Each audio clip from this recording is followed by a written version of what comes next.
Silakan langsung. Waalaikumsalam warahmatullahi wabarakatuh. Saudara-saudara mahasiswa program S2 Setia Bangkilan, selamat jumpa lagi pada kuliah online yang seharusnya Prof harus datang dan tatap muka langsung dengan saudara-saudara.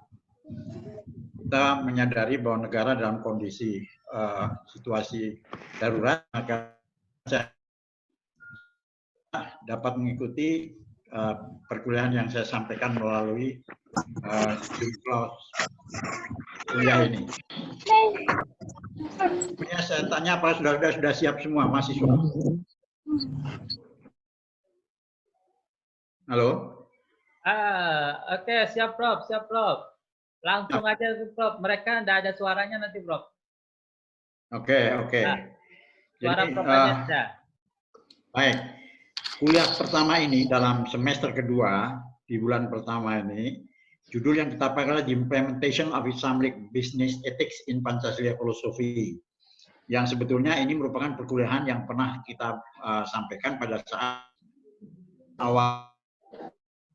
Saudara-saudara, sudah banyak mahasiswa. saudara-saudara, tujuan bidang studi ini adalah diharapkan mahasiswa memiliki pengetahuan dasar dan penerapannya untuk pertama, memahami prinsip dan asas etika bisnis secara umum.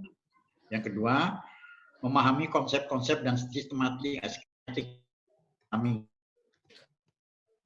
Menerapkan prinsip etika bisnis Islami dalam kehidupan.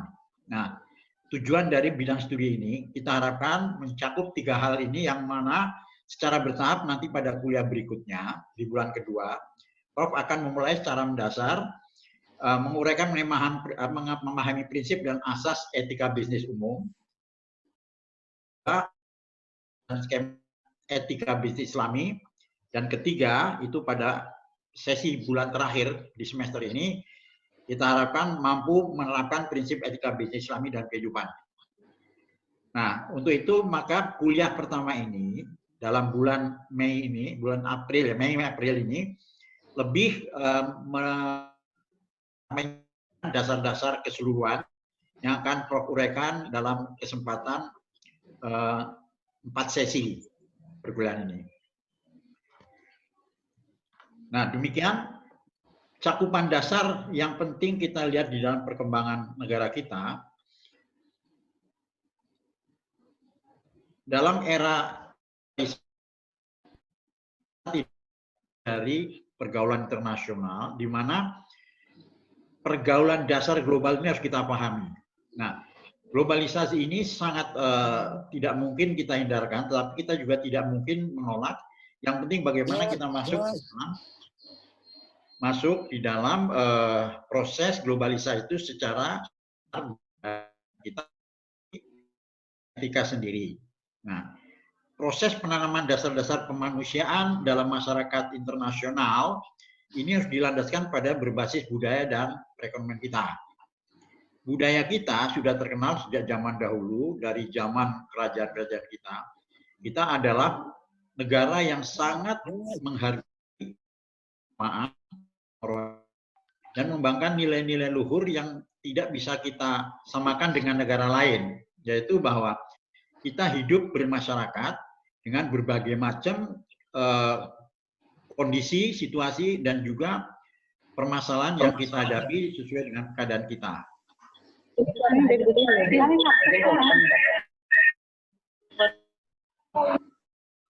Pola transformasi ini juga perlu kita lihat untuk melihat transformasi nilai-nilai etika bisnis dalam kehidupan berbangsa dan bernegara di Republik Indonesia, terutama dalam era globalisasi.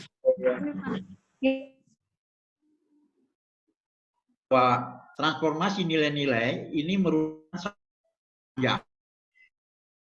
zaman kita masih kerajaan hingga sekarang Republik Indonesia lahir, kemudian masuk dalam NKRI sampai hari ini era reformasi, nilai-nilai ini tidak bisa lepas begitu saja, harus dikaitkan satu sama lain dalam konteks untuk membina kehidupan yang lebih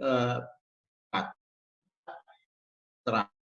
Maka kalau kita bicara nilai-nilai etika bisnis dalam kehidupan berbangsa, kita tidak boleh melepaskan nilai-nilai luhur yang sudah berkembang sejak zaman dulu hingga sekarang.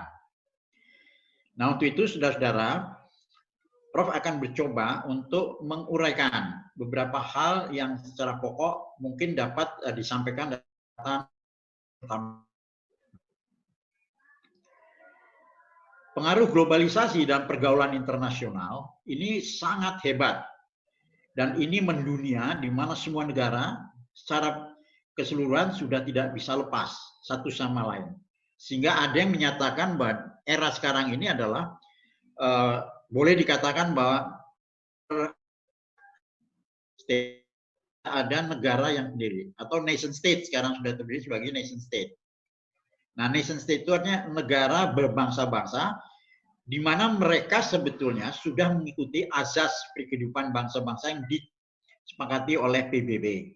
Apa itu? Pada waktu itu ada yang namanya yang kan nama selesainya Perang Dunia Kedua. Nah, saudara-saudara, hal ini memberikan landasan prinsip untuk kita sebagai negara yang merdeka dan tidak terlepas dari persatuan bangsa-bangsa dunia, juga harus mencoba memberikan benar, tapi tidak boleh berlebihan. Kenapa? Kita juga mempunyai etika dan sosial kondisi budaya sendiri yang tidak bisa disamakan dengan negara lain. Nah, berdasarkan kesepakatan ini, maka 5 pilar yang dinyatakan sebagai dasar untuk perubahan di era global, yang pertama adalah human right. Nah, human right ini kalau bahasa kita itu ya tentunya hak asasi manusia. Jadi dalam era globalisasi ini, bagaimana kita menerapkan etika-etika yang sudah berkembang di dalam kehidupan kita secara turun-temurun, tapi juga diterima oleh pengembangan hak asasi manusia yang ada. Oleh karena itu, perubahan yang mendasar dalam kehidupan bangsa kita banyak terjadi antara pergaulan internasional dan pergaulan lokal atau local wisdom itu menyatu. Bahkan kadang-kadang sekarang banyak di antara kita lebih mengutamakan yang global ini. Nah, dulu ada kita mengenal namanya Kentucky Fried Chicken. Tapi anak sekarang, cucu-cucu Prof itu, kalau udah bicara makanan, lebih enak kalau makan apa? Kentucky Fried Chicken. Lebih enak kalau makan hamburger gitu. Dulu kan goreng ayam, kan goreng ikan gitu. Nah, itu satu contoh perubahan mendasar yang sekarang ini menjadi hak asasi anak-anak muda yang lebih kenal sebagai milenial. Nah, yang pertama itu. Yang kedua, asas 5 pilar ini yang harus kita pegang adalah transparansi. Transparansi itu artinya keterbukaan. Di zaman globalisasi yang sangat terbuka ini, tidak ada satu negara pun yang bisa menyembunyikan hal-hal yang terkait dengan budaya, kemasyarakatan. Bahkan masalah politik pun satu negara dengan lain negara bisa saling berpengaruh. Inilah akibat daripada transparansi di dalam kehidupan berbangsa dan bernegara sekarang ini.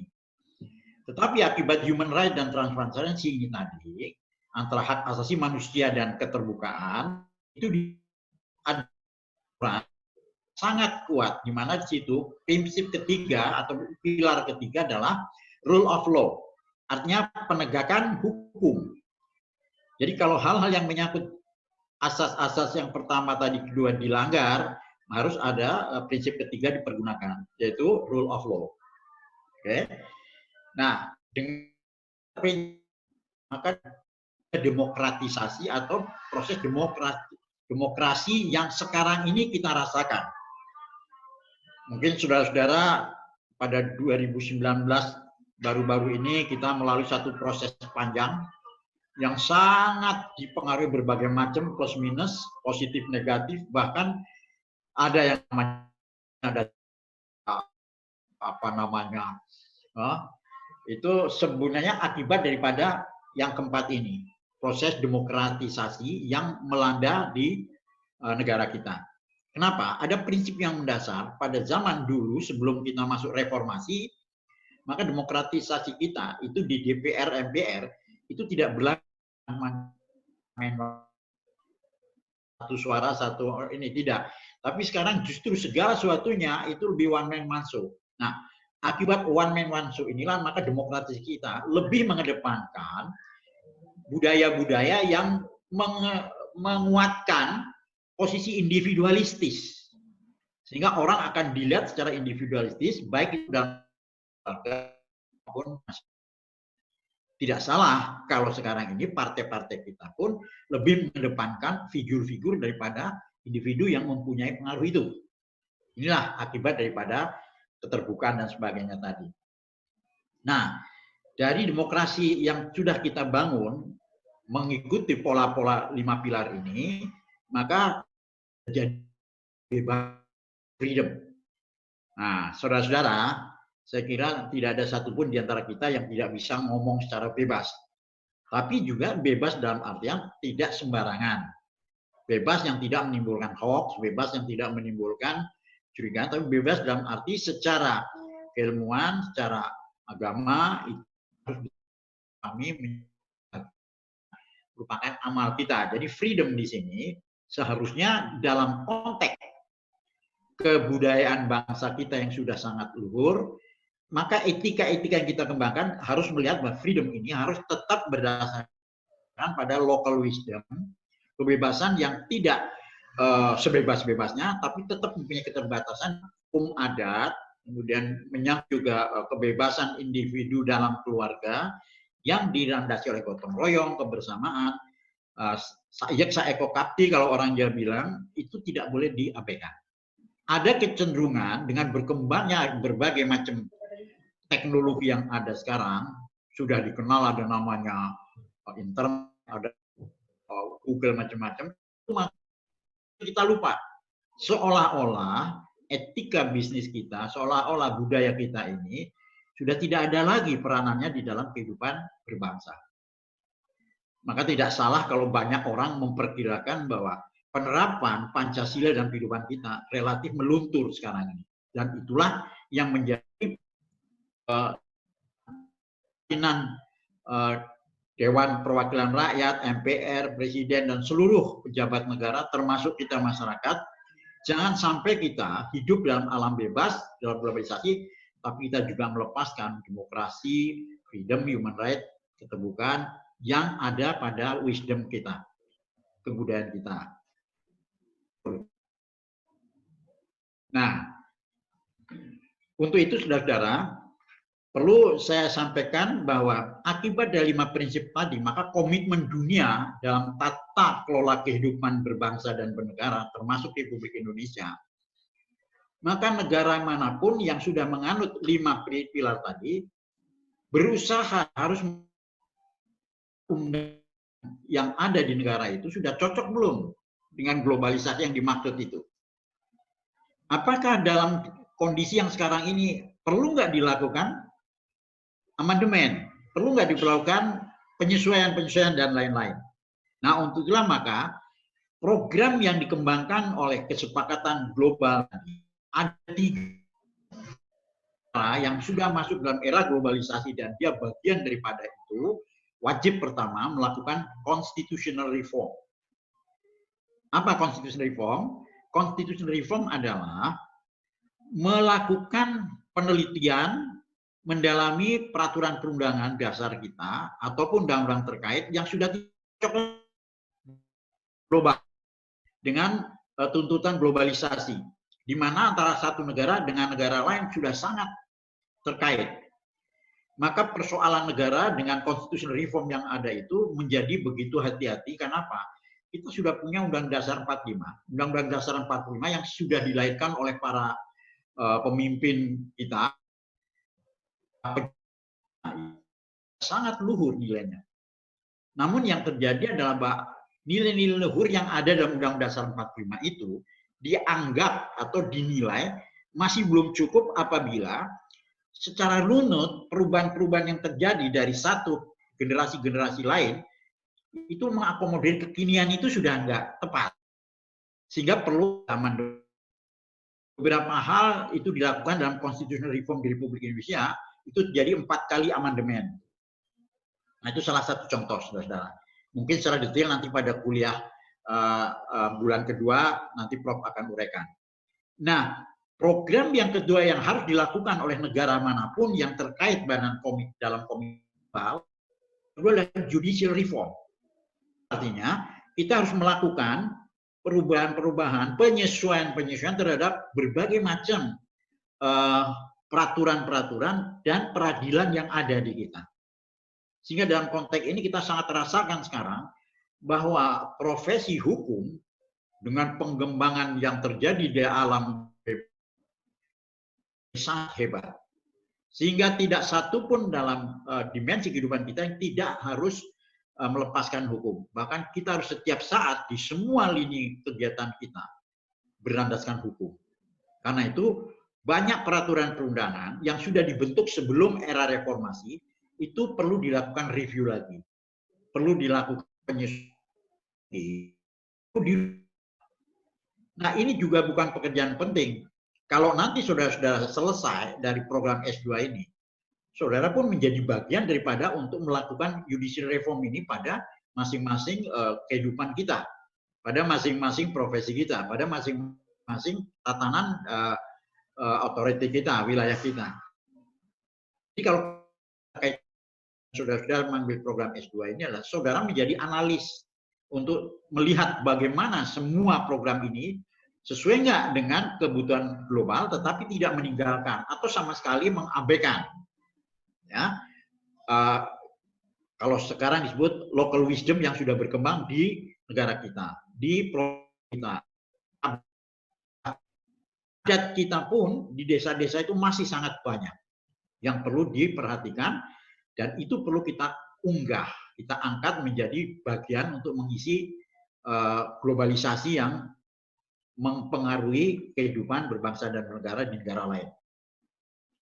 Nah, dari dua program tersebut, maka itu program di mana kalau sudah constitutional reformnya dilakukan, judicial reformnya dilakukan, mau tidak mau sistem demokrasinya pun berubah. Nah, sekarang kita lihat demokrasi kita ini adalah demokrasi multipartai, di mana setiap orang punya kemampuan dan punya masukan yang mencukupi untuk dibuat partai, bisa buat partai. Kan karena reformasi ini juga bagian daripada reformasi demokrasi yang diminta oleh global. Jadi sangat mungkin bahwa terjadinya reformasi di Indonesia pada tahun 1978 itu adalah bagian daripada globalisasi yang dituntut ini. Karena itu mahasiswa waktu itu turun di mana-mana minta pertanyaan mendasar. Nah, akhirnya pada 1978 terjadilah reformasi di mana kalau sudah lihat mungkin mahasiswa dengan berbagai macam elemennya ke gedung MPR dan sampai ada naik ke puncak atap yang berwarna hijau itu. Itu terjadi, saudara-saudara. Bukan perubahan, tadi perubahan yang sudah dirancang oleh dunia setelah Perang Dunia itu berakhir. Nah, 3 hal ini nanti juga akan Prof kembangkan pada kuliah berikutnya di bulan Mei. Oke. Nah, kehidupan ekonomi-sosial budaya berubah dan berkembang. Kenapa? Karena masing-masing negara termasuk bahkan kabupaten itu berusaha untuk membentuk tata kehidupan yang tidak juga boleh lepas dari keinginan dunia global, tapi bagaimana makin ke daerah itu hal-hal yang menyangkut local wisdom tidak boleh kita abaikan. Di mana etika-etika yang terjadi pada hukum adat, ya nanti saya jelaskan apa kaitannya prosedur dan sebagainya pada slide berikutnya. Nah, ini merupakan esensi utama yang mendasari bahwa perubahan tata kehidupan global ini itu mau tidak mau merupakan apa? Konsep penguasaan sumber daya, baik sumber daya alam, sumber daya manusia, sumber daya teknologi dan semua sumber daya. Sehingga pembangunan nasional Republik Indonesia itu sangat terkait erat dengan sumber daya ini. Nah, bagaimana kita lihat bahwa Presiden Jokowi sejak 2014 itu sudah mencanangkan pembangunan infrastruktur karena dianggap bahwa perputaran ekonomi atau mengeksplorasi atau memanfaatkan sumber daya itu tidak bisa lepas dari tersedianya sarana infrastruktur di jalan, pelabuhan, dan sebagainya. Sehingga dalam konteks ini maka pasar pun berubah. Jadi pasar yang dulu lebih banyak didominasi oleh manufaktur, sekarang ini banyak sekali perubahan dalam etika Amerika. Bisa disimpan tetapi yang kita jual adalah bagaimana kualitas barang itu. Maka di media-media sosial banyak sekali orang menawarkan barang itu yang kita barangnya belum lihat tapi dia tunjukkan di dalam medsos itu. Saudara bisa lihat, oh ini barang ini, baca gini-gini, nilainya begini. Nah, dari perubahan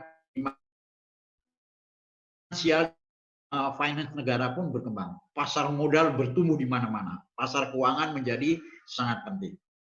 Nah, terjadi perubahan-perubahan norma ini berarti juga dalam etika berbisnis itu terjadi perubahan.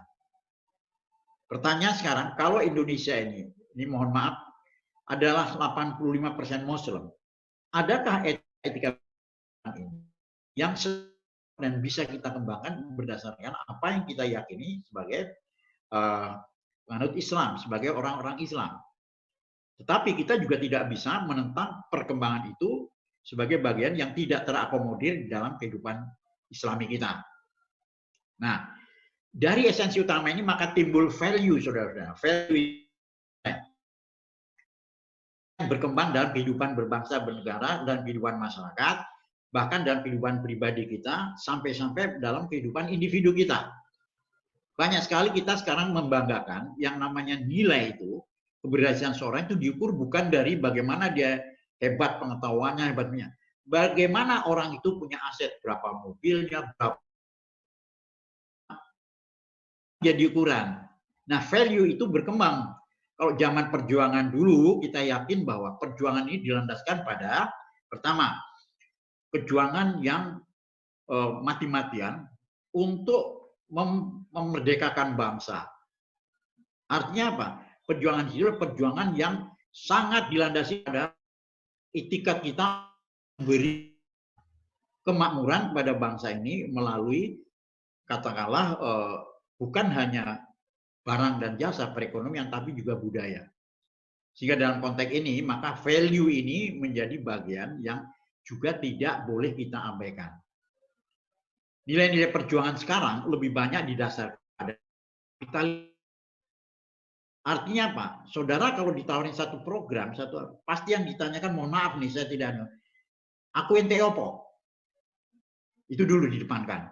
Itu menunjukkan bahwa value kebersamaan kita sekarang sudah berkembang dari value yang individual untuk namanya kejuangan dan perjuangan, nilai-nilai lebih ke berubah kepada materialistis. Inilah nilai kapitalistik, value kapitalistik yang terjadi di Republik kita. Dan itu sudah berkembang dari mulai pusat sampai ke daerah, bahkan di desa kecil pun. Dulu, zaman dulu, untuk memperoleh satu, katakanlah, barang yang sifatnya mobile kayak sepeda saja itu setengah mati. Nah, sampai desa itu motor, tidak ada yang tidak punya mobil. Kenapa? Itu menunjukkan perubahan kapitalistik yang sangat hebat. Nah, akibat kapitalistik terjadilah yang namanya persaingan, Bapak-bapak. Jadi persaingan itu sekarang sangat hebat, tidak hanya internasional, dalam konteks nasional pun terjadi persaingan-persaingan. Kenapa? Memperebutkan bagaimana tadi apa? Bagaimana cara kita mempunyai kapasitas untuk memberikan kesempatan agar hal-hal yang menyangkut sumber daya itu kita miliki, kita kuasai.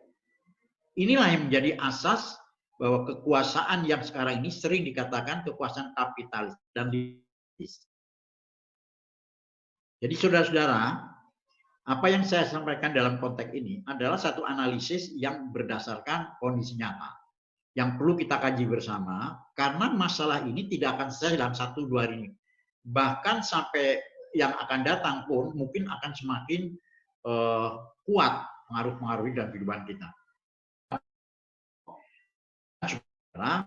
nanti pada waktu sudah lulus S2, tanggung jawab moral akademik dan tanggung jawab moral sosial berdasarkan kompetensi, pengetahuan, dan kemampuan yang dimiliki dari keilmuan saudara harus bisa memilah, memilih, memalih supaya value-value ini tetap masih merupakan value Nusantara atau local wisdom yang dikemas dalam kehidupan sehari-hari di era kapitalistik dan liberalistik ini. Nah, karena persaingan sangat berat, persaingan sangat kuat tadi, karena kapitalistik dan liberalistik, terjadilah yang namanya imperial atau imperialistik. Penguasaan. Imperial itu artinya kebebasan di mana satu negara berusaha menguasai negara lain. Satu bangsa menguasai bangsa lain. Kenapa? Kalau dilihat itu sumber dayanya memang hebat, dengan berbagai macam cara, mereka akan mengembangkan strategi, metodologi, teknik, bahkan cara-cara yang sekalipun tidak terhormat itu dia lakukan. Dan itu dirasakan sekarang. Ini akibat value yang berkembang dari nilai-nilai budaya yang sudah ada kita tidak lepas dari pengaruh besar. Generasi yang tumbuh dalam era perjuangan 1945 itu pun sudah mengalami perbedaan pada generasi zamannya pemerintahan Orde Baru. Selama 30 tahun Orde Baru menghasilkan berbagai macam kehebatan yang semuanya terserap dalam otak, pikiran, dan sikap-sikap SDM kita pada masa itu. Dimana kalau kita lihat sisa-sisa SDM itu masih tumbuh berkembang sampai detik ini. Nah, ketika terjadi reformasi, apa yang kita rasakan? Perubahan-perubahan yang demikian hebat kita inginkan ternyata tidak semudah kita membalik tangan. Itu menunjukkan bahwa perubahan esensial yang terjadi terhadap value ini membutuhkan proses panjang, membutuhkan banyak keterlibatan dari mulai pemerintah, pelaku bisnis, dan masyarakat. Harapannya, saudara-saudara, tata kehidupan bangsa kita itu harus mengikuti apa yang disebut era globalisasi yang mempergunakan good governance. Nah, good governance itu apa? Tata kelola pemerintahan yang baik dan benar, mengikuti kaidah-kaidah, prinsip-prinsip yang dikehendaki oleh dunia global. Tetapi juga kita harus memperhatikan bahwa tumbuh kembangnya global itu tidak lepas dari tumbuh kembangnya sejarah yang dahulu kita lalui. Di Indonesia, kita mengingat bahwa sejarah kebangsaan kita dimulai dari sejarah Nusantara, itu dimulai dari sejarah kuno, sejarah kerajaan. Kita tidak pernah ada sekarang ini kalau tidak ada orang-orang terdahulu. Betul tidak, saudara? Nah, oleh karena itu maka kita inginkan sekali bahwa produk daripada S2 yang dilahirkan di Bang Pinang ini pun nanti, harapan Prof, adalah orang-orang atau manusia-manusia sarjana, pasca sarjana S2 yang punya kemampuan teliti, kemampuan analisis yang tajam terhadap bagaimana globalisasi ini masuk, tapi sama sekali tidak menghilangkan wisdom lokal kita, sehingga di dalam berbagai macam tata kelola kehidupan di wilayah kita, di daerah kita, kita masih tetap mengemukakan, masih tetap mengedepankan nilai-nilai yang sangat kuat masih dikuasai oleh bangsa kita. Nah, inilah yang menyebabkan perlunya amandemen 1945 yang saya katakan tadi, sampai detik ini sudah 4 kali diamandemen sejak mulai 2002 sampai 2004. Nah, itu terakhir. Nah, jadi apa yang kita sampaikan atau yang Prof sampaikan di sini, ini secara skematik Prof ingin sampaikan, lihat pada slide berikutnya. NKRI, Negara Kesatuan Republik Indonesia itu secara filosofis itu mempunyai Pancasila sebagai landasan ideal. Itu kita akui bersama. Nah, landasan Pancasila ini, landasan ideal inilah yang merupakan sumber dari timbulnya atau dihasilkannya atau diterbitkannya Undang-Undang Dasar 45 sebagai landasan konstitusional. Dua landasan ini merupakan suatu interaksi yang tidak bisa lepas satu sama lain. Untuk itu maka kalau kita bicara kemakmuran dan keadilan yang harus dicapai bangsa Indonesia, itu harus kemakmuran dan keadilan yang dilandasi dari dua ini. Landasan filosofi Pancasila dan landasan konstitusional Undang-Undang Dasar 1945. Kalau bicara di situ Bapak-bapak, kita berbicara seolah-olah di langit ketujuh. ini hampir semua tidak ada orang kita yang nggak bisa nyanyikan ini, betul nggak? Tapi bagaimana realita kehidupan kita? Ternyata di dalam melaksanakan, merealisasikan atau mengimplementasikan Undang-Undang Dasar 45 dengan segala amandemennya yang betul-betul berdasarkan landasan di Pancasila, itu secara bertahap, maka satu generasi ke generasi berikutnya itu mengembangkan yang namanya sistem pembangunan. Nah, sistem pembangunan ini menjadi kita miliki bersama, dimiliki oleh pemerintah, oleh pelaku bisnis, oleh masyarakat. Kalau kita bicara good governance. Oleh karena itu pembangunan nasional yang dikembangkan sekarang ini, termasuk pada era reformasi dan dalam pemerintahan Presiden Jokowi sekarang, itu betul-betul memperhatikan semua aspek dari mulai ideologi, politik, budaya, sosial, ekonomi, pertahanan, pertanian, keamanan yang tidak bisa terlepas satu sama lain. Karena di dalamnya terjadi satu interaksi yang sangat kompleks yang tidak bisa diabaikan begitu saja. Walaupun di dalam sistem manajemennya kita berusaha memilah-milah, memalih-malih. Mana yang ini menjadi sektor pertanian, mana yang ini menjadi sektor kesehatan, mana menjadi sektor pendidikan, diusahakan melalui pemilahan secara legal dengan dikeluarkannya berbagai macam undang-undang yang bersumber pada Undang-Undang Dasar 45. Sehingga kalau kita lihat dari masa ke masa, dari generasi ke generasi, maka pada era reformasi setelah pemerintahan Orde Baru tumbang, sekarang kita rasakan bahwa hampir tidak ada undang-undang yang tidak dihasilkan. Sekarang sudah ribuan undang-undang yang mengatur kehidupan kita. Yang dalam konteks ini dan situasi ini, kita harus tunduk patuh pada undang-undang. Karena undang-undang itu dilahirkan atas nama bangsa dan negara melalui legislatif, yaitu DPR, di mana wakil-wakil kita duduk di Senayan sana. Namun demikian, Bapak dan Ibu-ibu, proses ini tidak mudah. Kenapa? Kita pakai sistem yang katanya legislatif, eksekutif, dan yudikatif. Kalau ini kita pergunakan di dalam konteks global, maka legislatif yang kita miliki sekarang itu merupakan kewenangan yang diproduksi oleh DPR, DPRD, dan pemerintah. Pemerintah sebagai eksekutif dan legislatif ini mempunyai interaksi yang sangat kuat. Tapi untuk mengamankan berbagai peraturan perundangan yang sudah diterbitkan dan disahkan oleh DPR, mungkin itu undang-undang yang dibuat oleh pemerintah disahkan oleh DPR, atau undang-undang yang dibuat DPR disahkan oleh DPR dan ditandatangani oleh pemerintah, itu tetap harus melalui yang namanya yudikatif atau judication reform tadi. Tetap harus dilihat apakah undang-undang yang ada itu masih cocok, masih sesuai, masih pas dengan situasi ini atau situasi yang sedang berkembang. Oleh karena itu banyak sekali peraturan perundangan dari era Orde Baru, era lama, itu tampaknya sudah tidak lagi sesuai. Kalaulah konsepnya masih oke, tapi kekiniannya sudah diperbarui. Kenapa? Nilai-nilainya sudah berubah, kemudian rohnya dari jiwa undang-undang itu pun sudah berubah. Kenapa? Manusianya sudah berubah. Generasi-generasi yang sekarang berasal dari perjuangan-perjuangan 1945 sudah hilang. Mungkin ada tersisa sekarang 1-2 orang saja. Sehingga dalam konteks ini maka sering kita hampir melupakan seolah-olah generasi yang sekarang ini merasa tidak pernah ada apa yang berlangsung sebelumnya. Ini kelemahan yang harus kita sadari bahwa ternyata pemahaman atas kesejarahan bangsa ini sangat lemah di kita ini. Perlu saudara catat bahwa akibat lemahnya kita terhadap sejarah yang sangat esensial dan prinsip, sering kita mengabaikan hal sebetulnya yang dulu sudah berkembang, dan dulu sudah hidup, dan dulu itu sudah kita patuhi, seolah-olah itu sudah nggak ada. Dengan bahasa lain, anak-anak sekarang itu udah jadul katanya. Zaman dulu udah nggak kepake. Sebenarnya tidak begitu, saudara.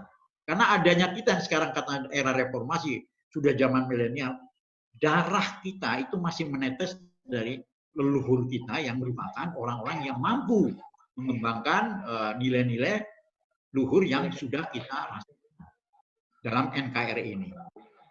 Nah, namun demikian saudara, maka sistem ini dari legislatif, eksekutif, dan yudikatif itu akhirnya bermuara pada satu hal yang sangat esensial, bagaimana kita mengelola semua ini. Bagaimana kita mengelola legislasi, bagaimana kita mengelola bagaimana. Jadi esensi segala sesuatu yang kita hasilkan dari produk-produk undang-undang apapun yang dikembangkan selama ini, pada bagaimana manusianya yang bisa mengelola itu, mengendalikan itu. Nah, sehingga konsep di sini maka kita harus mempunyai manajemen. Maka tidak salah bahwa saudara masuk S2 ini manajemen untuk sumber daya manusia atau manajemen pemasaran atau manajemen produksi dan sebagainya. Nah, dari sini kita menginginkan bahwa manajemen ini bukan pekerjaan mudah.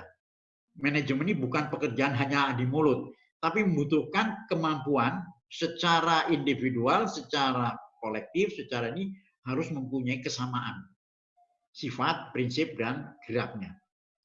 Ya, ada ilmuwan mengatakan, Henry Fayol 1914 mengatakan bahwa what is management? Management is to getting done through people, to getting done through the people. Di situ ada planning, actuating, controlling, and evaluating. Itu tidak ada satupun di antara kita yang tidak bisa ngomong. Tapi coba kita lihat dalam kehidupan sehari-hari kita. Dalam unit terkecil pun, selalu yang membuat kita itu kacak adur itu karena manajemennya. Kenapa? Manajemen itu manusia-manusia, saudara-saudara. Tidak ada kursi bisa pindah dari tempat lain kalau nggak manusia merubah, memindahkannya. Betul nggak? Jadi tidak ada perubahan mendasar yang sangat hebat kalau manusia di Indonesia sendiri tidak memiliki kemampuan untuk merubah. Jadi kalau orang tanya, lalu bagaimana Prof cara merubahnya? Nah pertanyaannya, saya jawabnya gini, yang penting bagaimana caranya menjadikan diri kita mampu merubah. Itu pertanyaan yang harus kita jawab. The question is right now, are you now ready to change? Are you now ready to be changer? To be change agent? Nah ini yang menjadi tanya.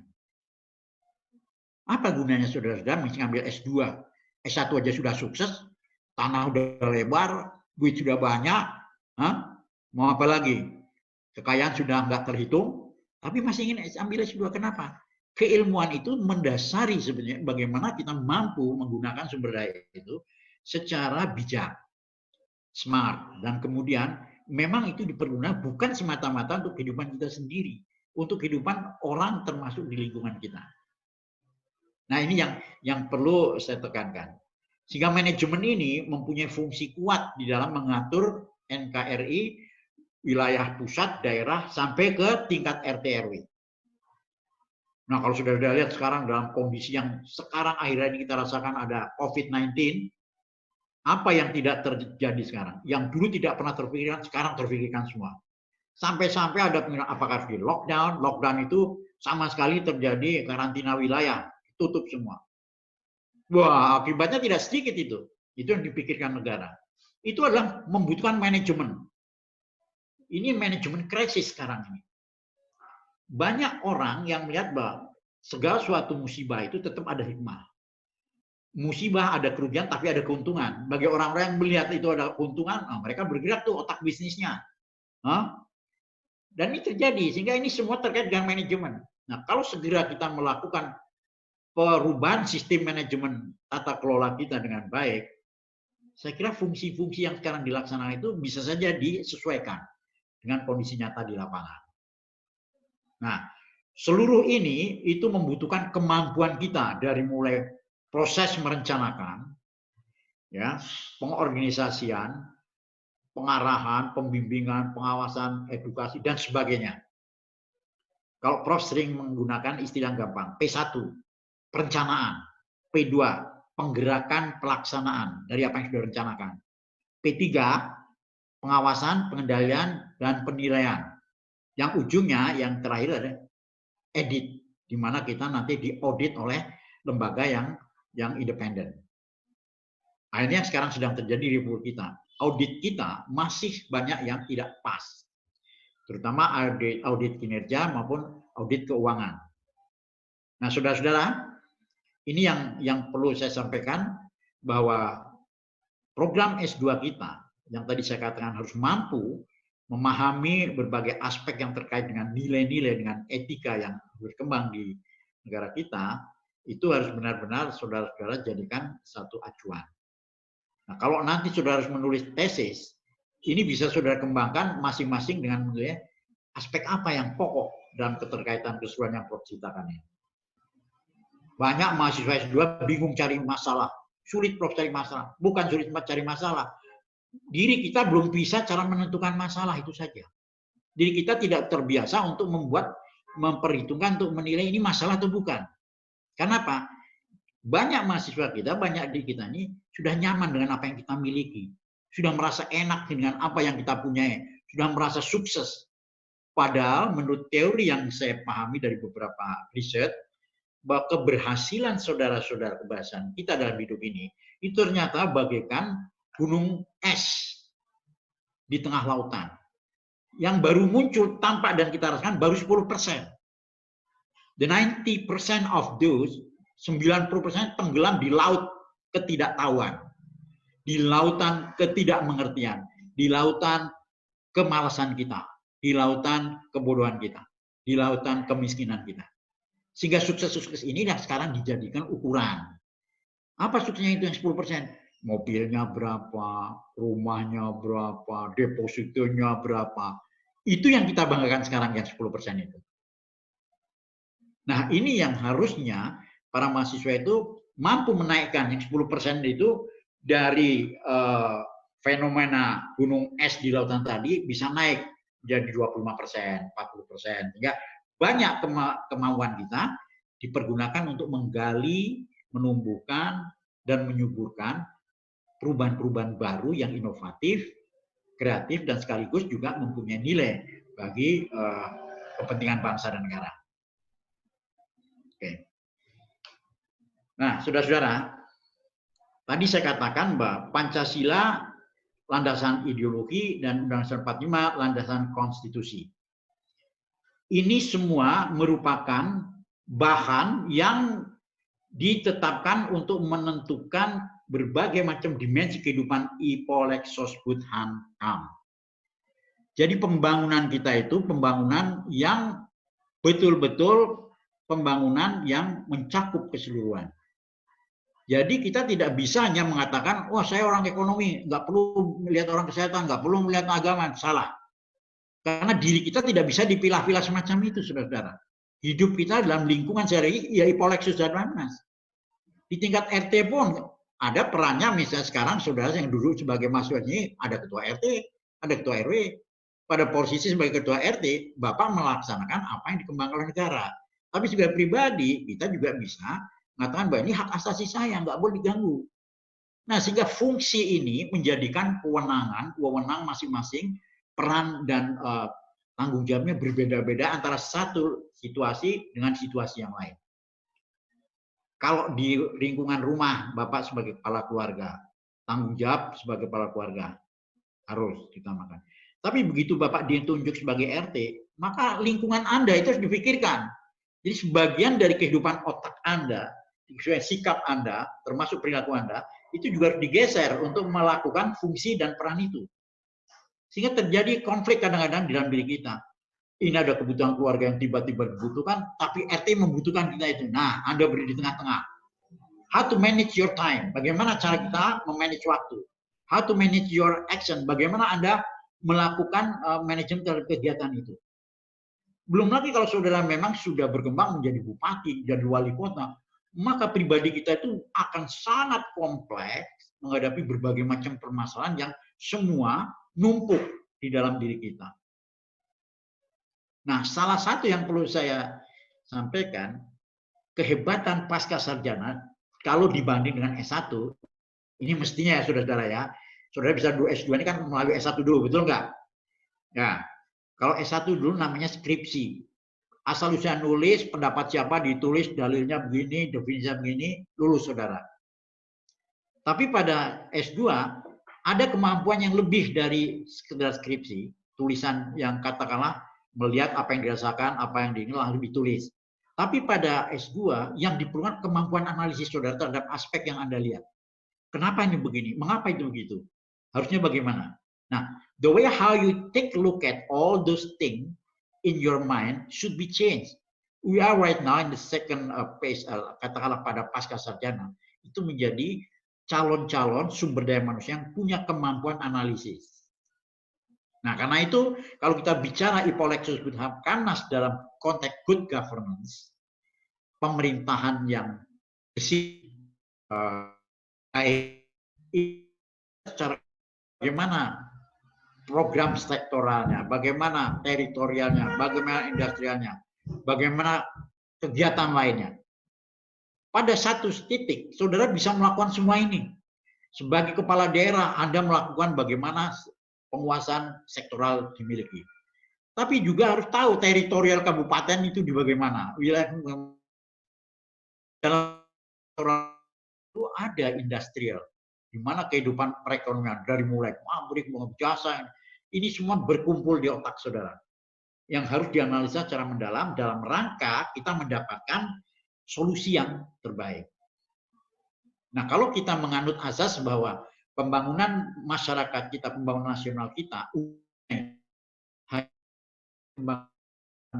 HDI, Human Development Index. Jadi ukuran sukses tidaknya pembangunan nasional itu adalah bagaimana sumber daya manusia kita itu, pendidikannya terjamin, kesehatannya terjamin, ekonominya terjamin. Inilah yang disebut dengan parameter indeks pembangunan manusia atau IPM. Atau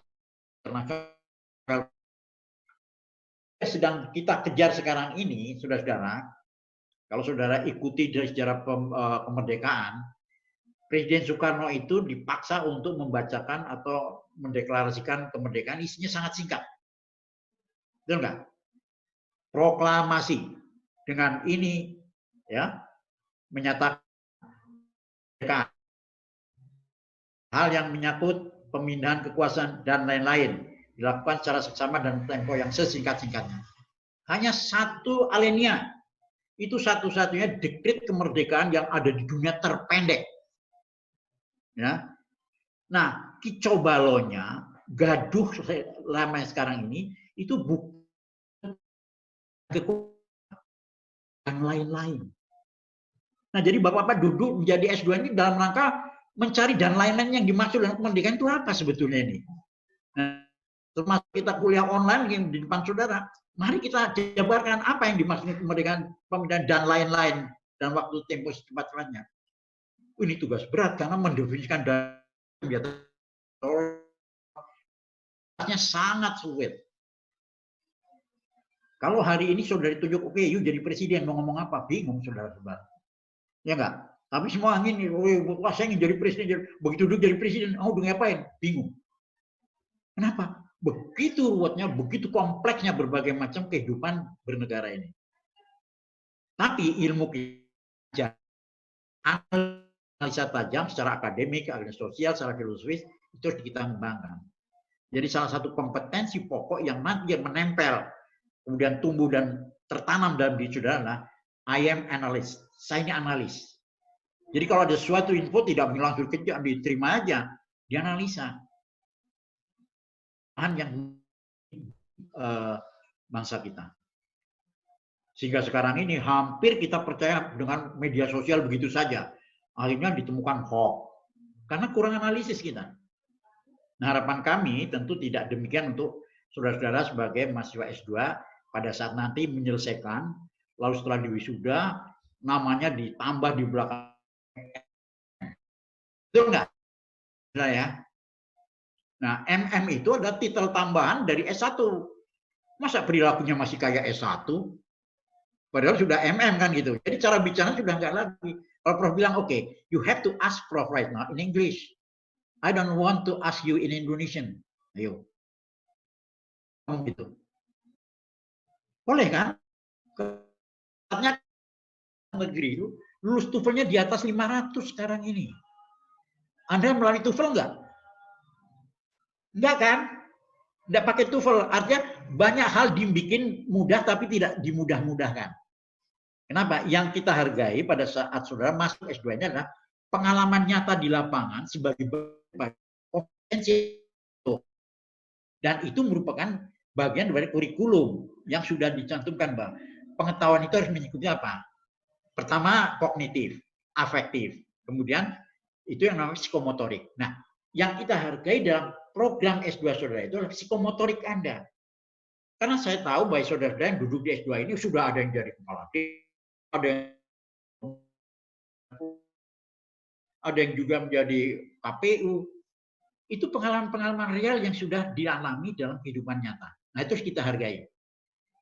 Nah, manakala memang S2 kita nantinya akan kita kembangkan menjadi S2 global, maka mau nggak mau lah. Minimal bahasa Inggris ya, ngomong judul bisa lah. Nah, jadi saya minta kepada admin nanti, tolong pertanyaan kepada Prof. Kalau masih saudara mau tanya, usahakan pakai bahasa Inggris. Saya nyoba sekalimat aja kayak apa coba kompetensinya. Ini bukan ujian TOEFL, saudara. Hanya bagian daripada kompetensi yang melekat, Mbak. Kemampuan berkomunikasi secara internasional untuk S2 itu harus ada.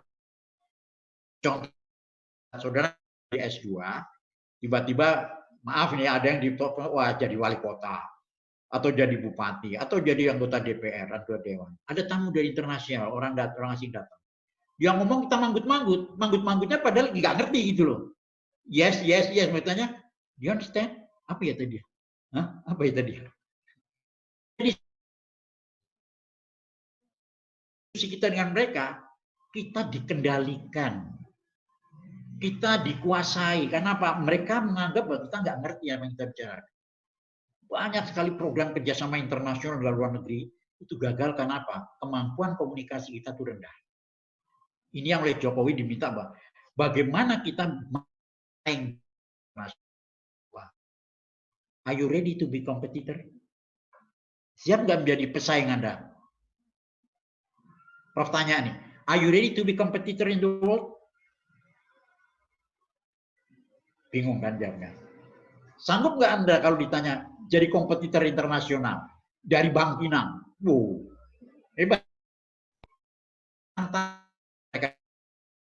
Perlu sekali kita mempelajari bagaimana cara kita menjadi S2 yang katakanlah bahwa kompetensi yang kita pelajari di kampus ini, di kuliah ini terbatas, tapi dari analisa kita, kemampuan diri kita dari mulai kognitif kita, afektif kita sampai psikologis terus dikembangkan. Jadi bisa lulus secara administratif dalam waktu 2 tahun. Selesai sudah dapat MM. Tapi kuliah sebenarnya itu bagaimana MM yang diperoleh 2 tahun ini dalam keterbatasan kuliah, Anda menjadi hebat, berkembang terus. Itu kuliah sebenarnya yang tidak boleh berhenti. Karena itu profesi di sini bukan di pertama ini, Prof jelaskan secara umum dulu. Nah, baru nanti pada bulan kedua, di bulan Mei, saya sudah diarahkan oleh program, ketua program, tolong nanti secara sistematis di semester 2 ini, kuliah Prof itu diakhiri dengan satu kemampuan bagaimana menerapkan dalam kehidupan. Anda harus membuat satu pemikiran yang memang solusi ya untuk perkembangan situasi kondisi di daerah saudara. Lanjut, Mas. Nah, ini mengakhiri sesi pertama, 30 menit pertama, nanti mau istirahat. Prof nggak pamer nih ya, jangan dianggap pamer ya. Ini adalah satu saat pada Prof Fakultas Ilmu Sosial dan Politik Universitas Malikul Saleh, Aceh. Di depan rektor, di depan dekan, yang pada saat itu memang bagaimana mereka menginginkan pandangan tentang partisipasi masyarakat dalam penyelenggaraan good governance. Contoh, pada saat itu saya dijajarkan dengan 3 profesor dari Malaysia. Ya, tapi pas penyajian itu masing-masing profesor, nah dari Indonesia saya yang diminta di Fakultas Ilmu Sosial Malikul Saleh. Ini universitas negeri yang ada di Aceh 2014. Terima kasih, masih ada waktu kalau mau bertanya, persilakan.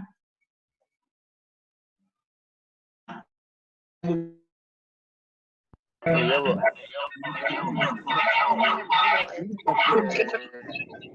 Satu bertanya. Siapa ini? Halo, pertanyaan Oke, bahasa Inggris bisa nanyanya. Prof.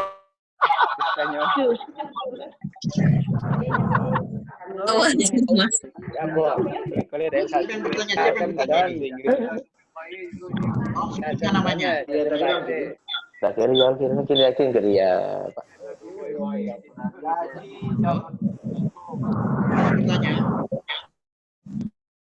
Yud.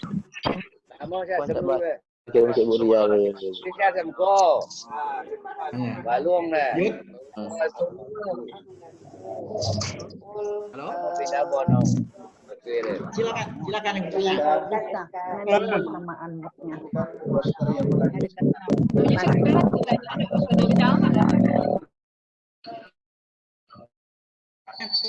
Siapa yang bertanya nih? Ya.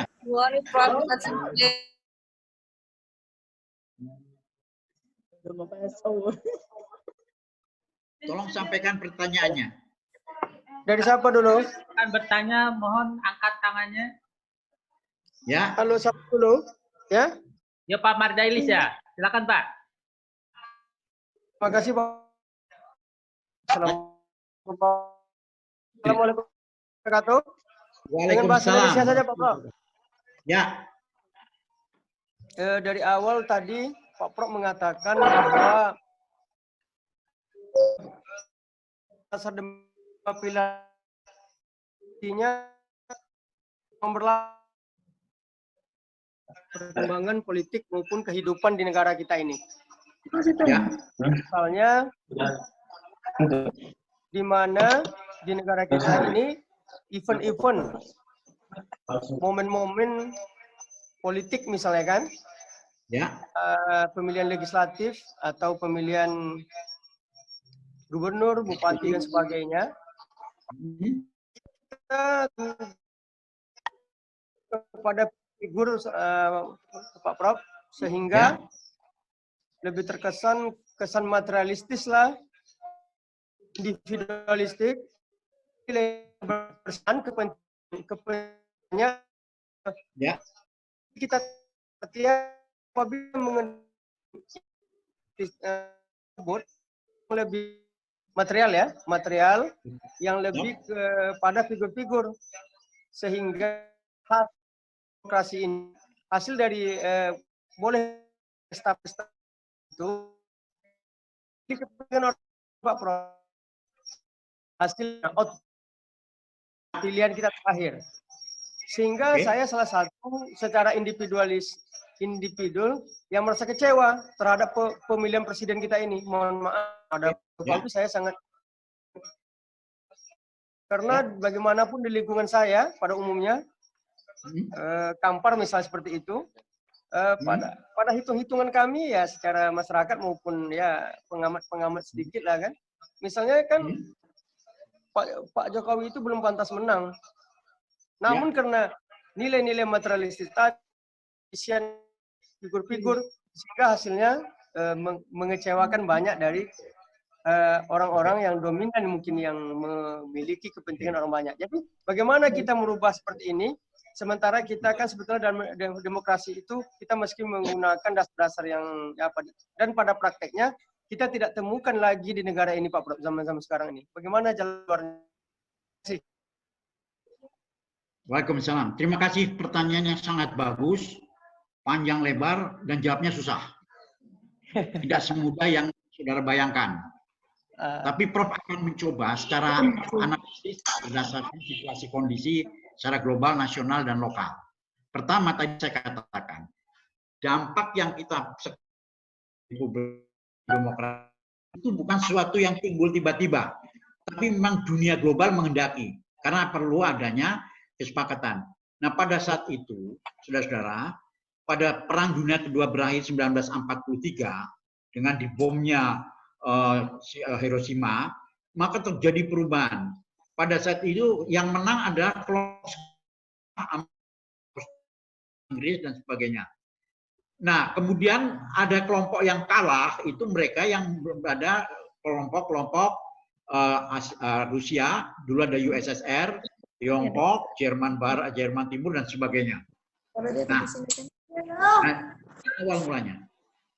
Ya. Nah, dalam konteks sekarang demokrasi kita, kok begitu cara orang sudah katakan bahwa sistem demokrasi kita ini menganut sistem yang bebas dalam artian berhak. Nah, pertanyaan tadi, saya tidak puas dengan hasil pemilihan sekarang. Boleh-boleh saja. Tapi juga ada orang mengatakan saya sudah puas. Kenapa? Hak pribadinya untuk ngomong secara one man sudah terakomodir. Betul? Nah, lalu kita, ya tapi kan tidak mewakili seluruh bangsa. Memang tidak pernah ada hasil pemilihan itu memuaskan semua bangsa, semua warga negara, saudara-saudara. Tapi yang perlu kita, oke, kalau ini merupakan pengalaman kurang baik, mari kita pelajari apa faktornya. Tadi dikatakan, mohon maaf nih, kita bicara member akademik jadi bebas, tidak ada sama sekali saya puas dengan pemilihan itu. Kenapa? Bukan pilihan saudara yang menang. Tapi bagi yang menang, saya juga puas karena saya juga pernah milih pilihan saudara. Dan itu terjadi. Nah, kebebasan individu untuk menyiapkan pilihan itu tidak bisa kita bantah sekarang ini. Nah, salah satu cara bagaimana kita merubah berbagai macam hal yang terkait dengan produk yang dihasilkan pemilu itu. Hasil pilihan rakyat ini, itu yang harus kita pikirkan. Jadi kalau Anda ingin melakukan perubahan itu, kalau sekarang kecewa, Anda tidak berarti lalu tidak suka dengan apa yang sekarang terjadi. Mau tidak mau presiden terpilih harus kita hormati, harus kita junjung, karena apa? Itu simbol negara yang tidak bisa kita tolak. Tapi ke depannya, saya harus berpikir lain. Silahkan. Itu jawaban Prof. Itu hak asasi saudara, itu transparansi saudara, itu juga rule of law saudara, dan saudara itu demokrasi saudara di situ. Dan Anda boleh mengatakan itu depan saya, oh kita hargai gitu. Tapi mungkin ada teman saudara di sebelahnya, nggak bisa gitu, gua sih tetap Jokowi, mau apa kalau gitu, kan sama aja saudara-saudara. Nah itu jawaban Prof. Mohon maaf, jawaban tapi Prof menjawab. Sampai hari ini semua diperdebatkan. Semua diperdebatkan. Nah perdebatan itu akan menjadi legal dan baik kalau saudara jadi anggota DPR. Suaranya didengar. Nah itu. Jadi saya berdoa dengan Pak siapa tadi Pak? Mardailis Dahlan. Nah Pak Mardailis Dahlan, saya doakan Anda akan menjadi calon legislatif yang Amin. Suaranya terakomodir. Ya. Nah, jadi itu kira-kira jawaban Prof. Karena apa? Mari kita hargai, walaupun yang sekarang ini dipilih Jokowi, tapi 2024 kan bukan beliau lagi. Ada kesempatan saudara melakukan. We have to change because it is not really fit to the existing our wisdom. We won't like our year have to be changed. Oh, harus gitu ngomongnya kalau ditanya orang Barat. Ini bagaimana kok sih? Wah, aku maunya nggak begitu. Diketawain orang ditanyanya. Ya toh? Nah. Iya, Pak. Ya, kira-kira itu saudara. Jadi mesti kita hormati Bapak ya. Mesti kita hormati. Ya. Terima kasih. Ya, lanjut. Ada yang bertanya lagi? Masih ada waktu? Satu lagi.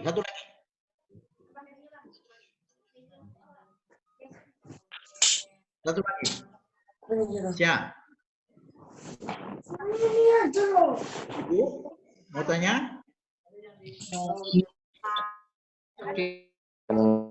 Tahan dari ketua. Bang mengohin dah ya. Dede tadi yang tunjuk jari. Ini? Yang bakso. Bener telah jernih. Mana Pak Hono? Tekan di mana bertanya? Cek ibu ini. Tekan di mana mau bertanya? Siapa? Halo. Pak Pecaro Bang Andi. Hah? Kak Jumratun.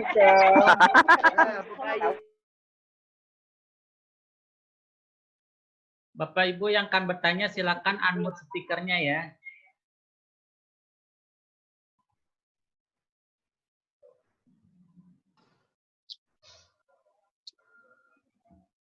Oke, kalau tidak ada saya kira cukup dulu ya Pak Hono ya. Pak Hono? Oke, siap Prof.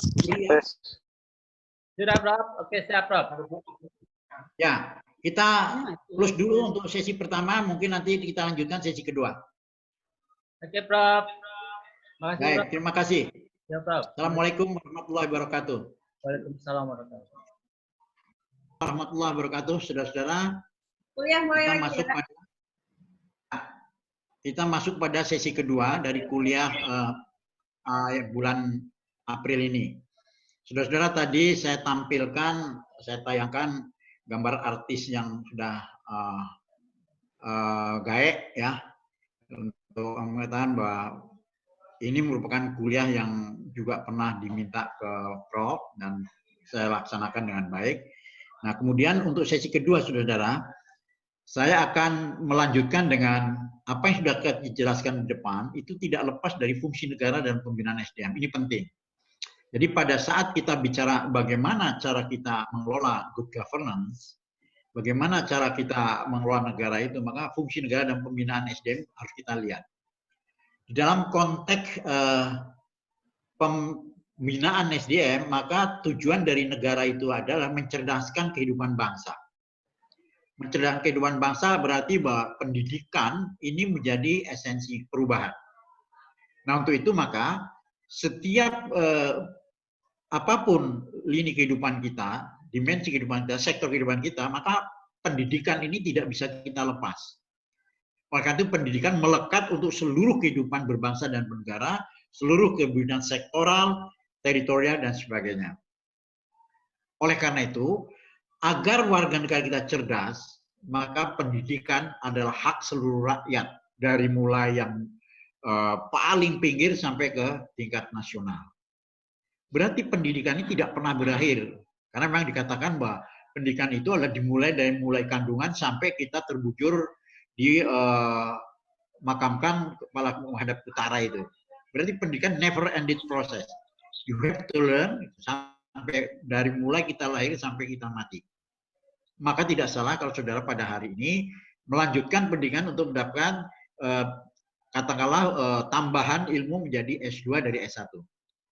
Apa sebenarnya yang perlu kita garap dalam mencerdaskan kehidupan bangsa, di mana hak pendidikan menjadi hak seluruh rakyat, adalah memerdekakan manusia Indonesia yang berakhlak, berkepribadian, dan identitas bangsa Indonesia yang bermartabat. Ini bahasanya tinggi sekali, memerdekakan manusia Indonesia. Siapa manusia Indonesia ini? Siapa yang berakhlak? Siapa yang berkepribadian? Siapa yang beridentitas bangsa Indonesia yang bermartabat?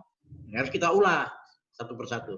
Kalau bicara merdeka, di sini tidak hanya merdeka bebas dari kemiskinan, tapi merdeka juga bebas dari penjajahan. Penjajahan dulu itu penjajahan fisik, saudara. Kita betul-betul dijajah, negara kita dikuasai. Sekarang ini penjajahan yang terjadi bukan penjajahan fisik, penjajahan martabat dan pikiran, budaya. Sampai hari ini kita merasakan bahwa, saya tanya, ini mohon maaf, di Indonesia sudah ada yang namanya, saya tidak bicara apa namanya iklan ya, yang namanya negara Kentucky Fried Chicken itu di mana, saudara? Hampir di seluruh dunia Kentucky Fried Chicken itu ada. Berarti sudah terbentuk negara model Kentucky Fried Chicken. Karena apa? Pola sistematika kerja di Kentucky itu mirip semua dengan apa yang dikembangkan di negara aslinya sana. Nah, rupanya itu menimbulkan kenyamanan di kita. Sehingga seolah-olah itulah jadi budaya kita. Padahal aslinya tidak demikian. Itu satu contoh. Apakah kita sudah merdeka dalam konteks ini? Merdeka betul, tapi kita tidak merdeka untuk mengembangkan kita punya filosofi sendiri. Kita lebih mengekor dengan sistem-sistem barat. Yang kadang-kadang kita merasa bahwa ini kadang-kadang iya atau enggak. Nah, sampai-sampai sekarang ini dengan adanya perkembangan teknologi yang sangat hebat, perubahan sangat mendasar di dalam kemerdekaan kita. Kita tidak lagi merdeka dalam konteks merdeka dijajah, tapi kita merdeka karena kita sendiri yang merasa ingin dijajah. Maksudnya apa? Kadang-kadang kalau kita nggak mengikuti perkembangan, kita ketinggalan.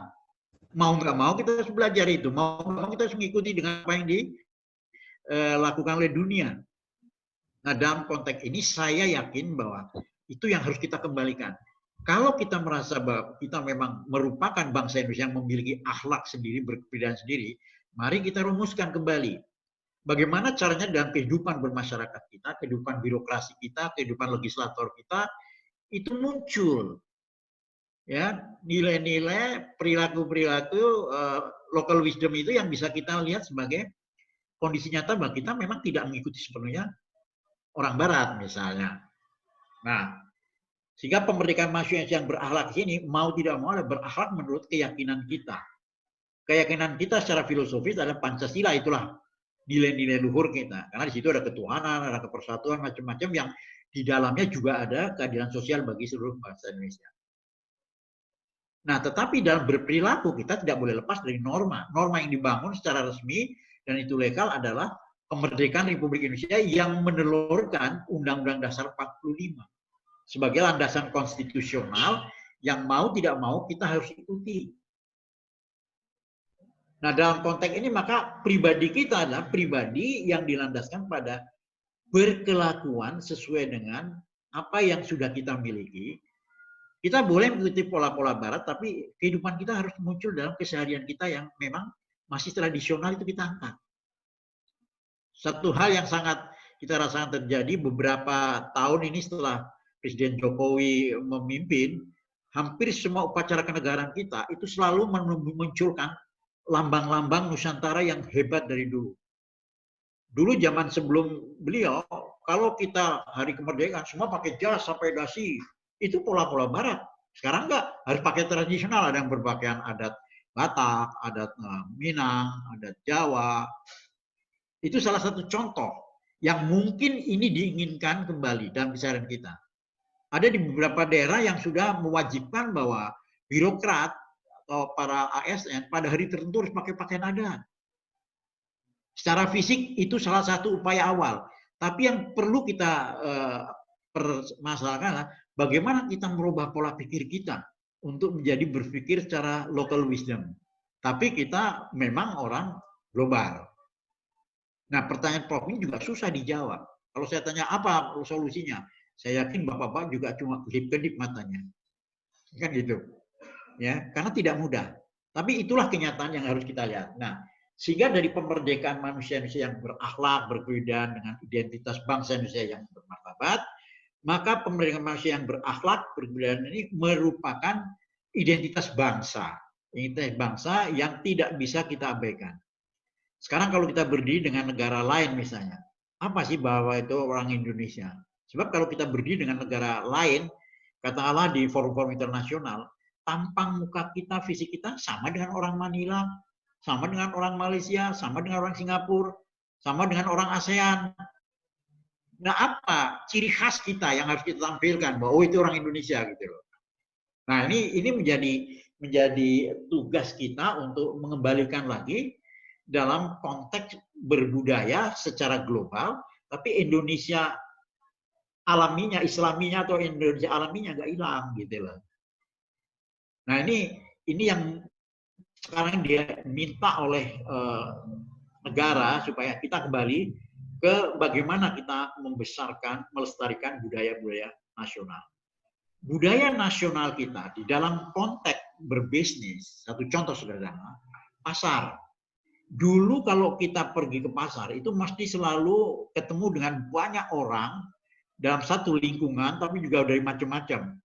Dari desa kumpul di situ, terjadilah interaksi di mana saling tawar. Nah, posisi ini menunjukkan bahwa ada kehidupan sosial yang sangat intim. Terjadi satu pertukaran antara budaya seorang itu dengan budaya kita. Antara local wisdom mereka dengan local kita. Contoh di pasar tradisional yang pernah saya lihat, orang itu datang bawa ayam. Duduk di situ datang orang lain, barai kok ayamnya. 25.000 jadi ya. Wah, mahal kok. Ya enggak? Ditawarlah 10.000 aja. Waduh, indah. Nah. Kan itu. Tapi dalam konteks internasional yang sudah mengglobal, Anda pergi ke supermarket. Beli minuman, situ udah ditempel. Tawar-menawarnya sudah nggak ada. Harganya berapa? 5.000. Begitu sampai ke kasir, Mbak ini kok mahal? Jawabnya enak sih kasir. Sudah sistem, Pak. Kita nggak bisa lagi. Betul nggak? Oh, ini perubahan mendasar, saudara-saudara. Nah, nampak sekali bahwa sistem pemerintahan kita akan lari kepada internasional elektronik ya, atau katakanlah mungkin digital sekarang ini. Sehingga segala sesuatu itu diupayakan karena apa? Kita butuh cepat. Perubahan itu butuh cepat. Butuh smart. Kemudian waktu itu uang. Berpikirnya begitu. Sehingga orang sekarang waktu itu duit. Terlambat sedikit duit gua hilang. Terlambat sedikit, wah enggak, saya enggak dapat duit. Nah, semua pikiran-pikiran ini menggelayut dalam diri kita, saudara-saudara. Sehingga apapun yang kita katakan bahwa kepribadian Indonesia itu harusnya dikembangkan, tapi dengan pola-pola individualistis semacam itu, ya mungkin agak sulit. Kecuali perlu ada revolusi mental. Nah, revolusi mental ini yang sebetulnya nampaknya ingin kita gerakkan, ingin kita gelar lagi supaya pada setiap saat kita juga mampu menunjukkan identitas pribadi kita yang memang sudah kita miliki dari zaman dulu.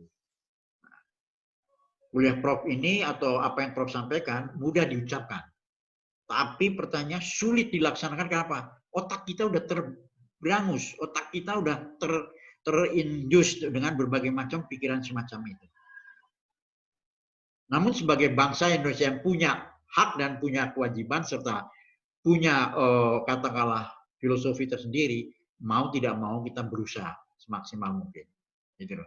Sehingga dalam sini maka di dalam pengembangan SDM melalui pendidikan, termasuk yang saudara lakukan sekarang ini, itu kita membutuhkan social institution yang betul-betul mempunyai credibility, mempunyai standar, mempunyai katakanlah formal dan informal kompetensi dari para pengampunya, termasuk juga pengelolanya. Jadi kalau ditanya, Anda lulus dari S2 Bang Pinang, itu bukan karena kuliah dosennya saja. Bang Pinang memberikan berbagai macam template kepada diri Anda, sehingga Anda bisa mengatakan, S2-nya mana? STI Bang Pinang. Kan gitu. Apa bedanya STI yang lain? Tapi ada Bang Pinangnya, berarti bahwa ada pernak-pernik adat Bang Pinang yang menempel dalam ke magister manajemen Anda, S2 Anda. Nah, itu yang harus nanti dimunculkan sebagai salah satu bagian yang mewarnai tata kelola pemerintahan di daerah itu seharusnya.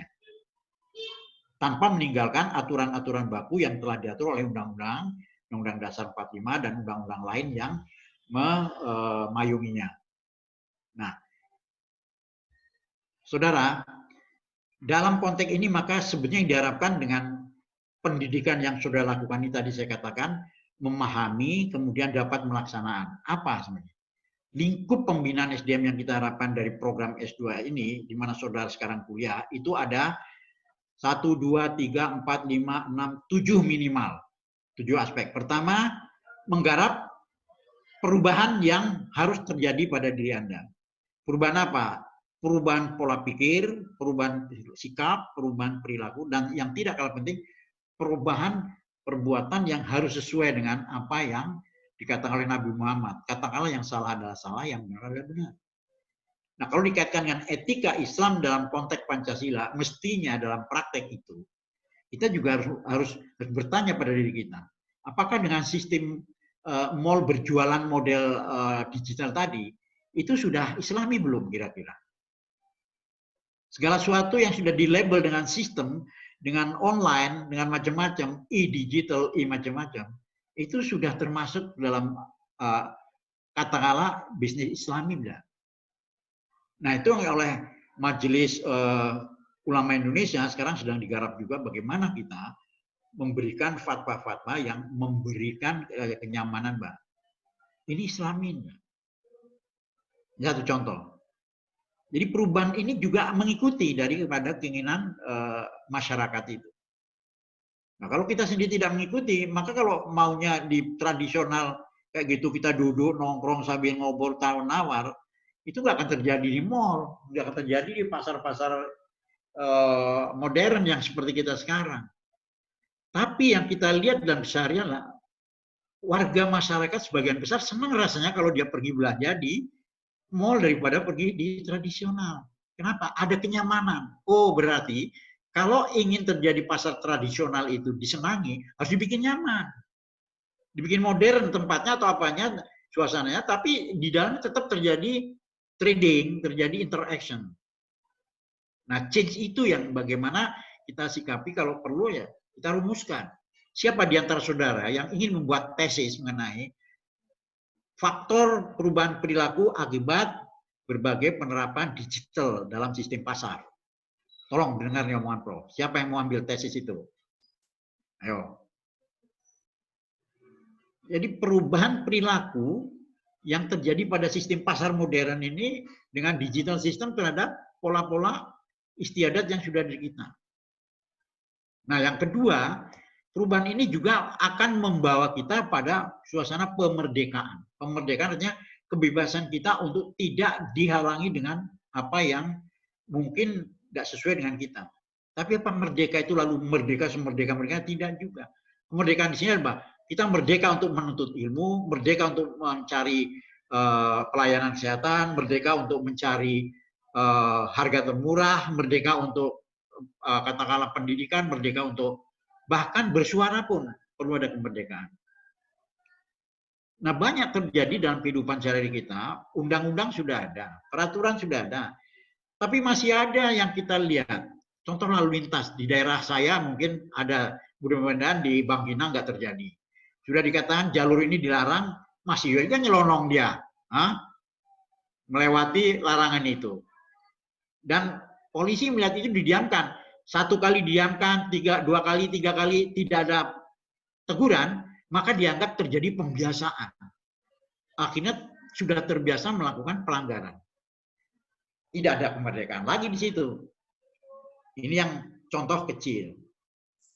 Nah, untuk merubah diri kita dan memerdekakan kita, maka setiap individu bangsa ini harus mempunyai kreativitas.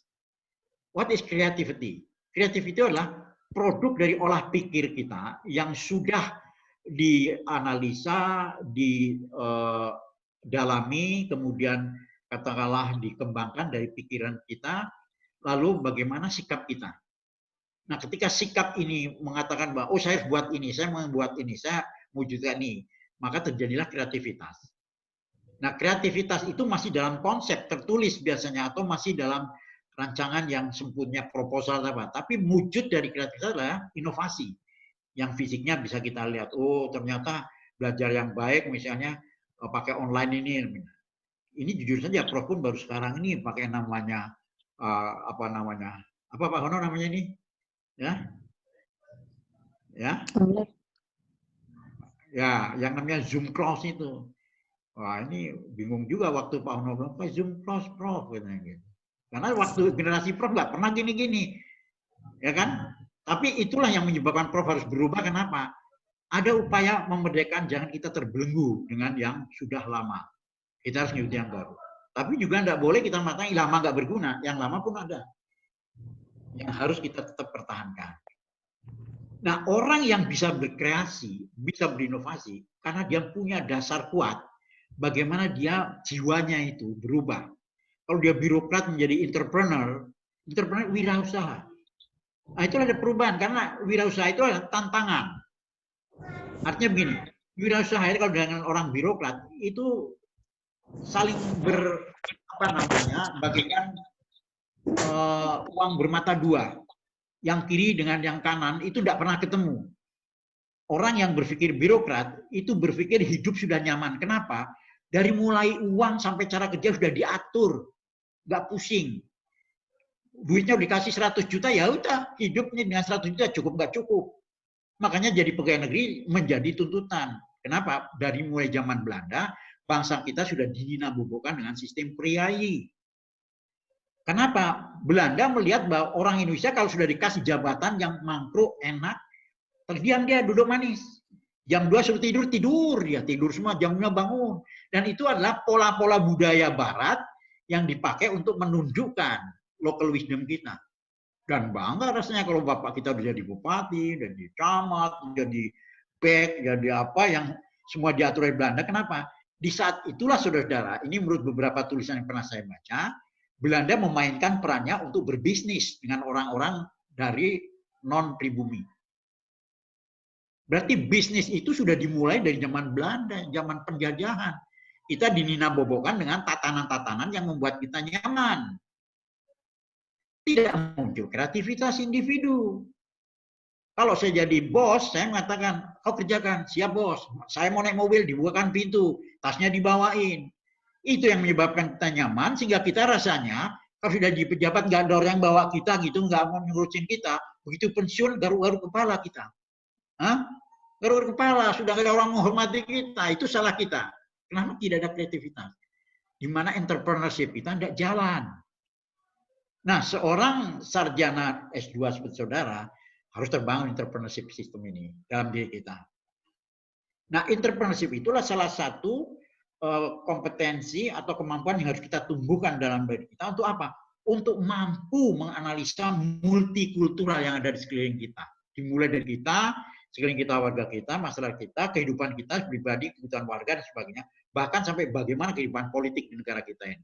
Bagaimana kehidupan politik di dunia lain. Jadi waktu kita membahas suatu persoalan, kaitkan semua dalam pemikiran besar itu. Dari yang makro, mikro, sampai kepada yang inti.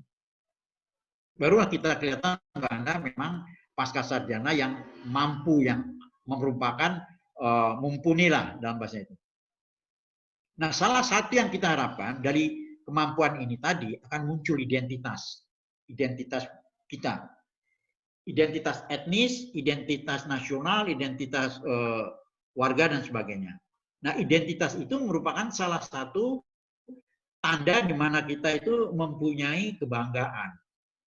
Contoh saja, misalnya kalau kain batik, itu sampai diperebutkan, sampai pernah Malaysia mengatakan batik ciptaan Malaysia, kita berontak, nggak mau. Kenapa? Itu identitas. Kain songket misalnya, itu dari Melayu, kan? Itu pun di Sumatera Barat ada.